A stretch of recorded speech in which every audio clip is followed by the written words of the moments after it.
It's become a familiar sight in New Zealand's largest city of Auckland as people discover that their bank was permanently closed during the COVID-19 lockdown.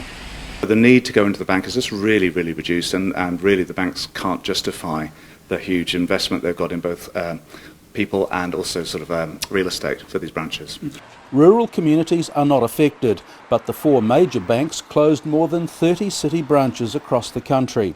And most banks now have reduced opening hours, with people often waiting for doors to open. It's a service we need through all the country, and I don't appreciate them taking it away without consideration to the older generation.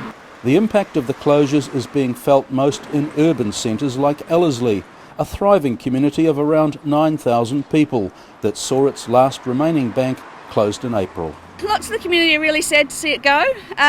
People had a lot of personal relationships with the staff here. We're a tight-knit village and people love that personal service that they get here.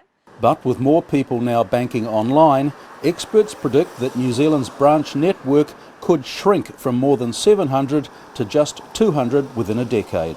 The numbers will get very small very quickly, and these branches will then really just become specialist branches for people who somehow haven't got the electronic connection. Most of the banks being closed are leaving behind automated teller machines so that customers can still get cash. But cash is also becoming an endangered species because of COVID-19, as more and more people switch to digital methods of payment to minimise the risk of contamination from handling money. Self-service petrol stations are a sign of the times. There's no cash here, just a contactless payment system.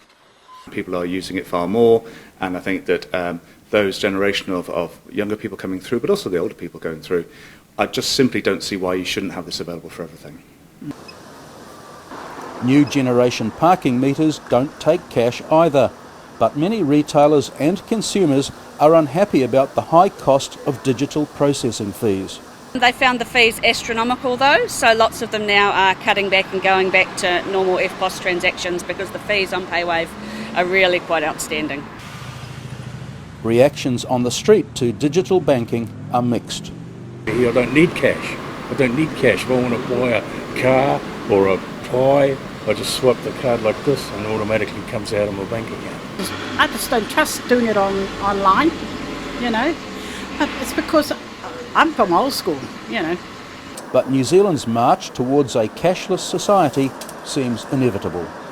In many cases, the companies that you're dealing with don't really want to deal with cash. So it's becoming a cashless society almost by default, and I think this trend's only going to increase. Owen Poland, CGTN, Auckland.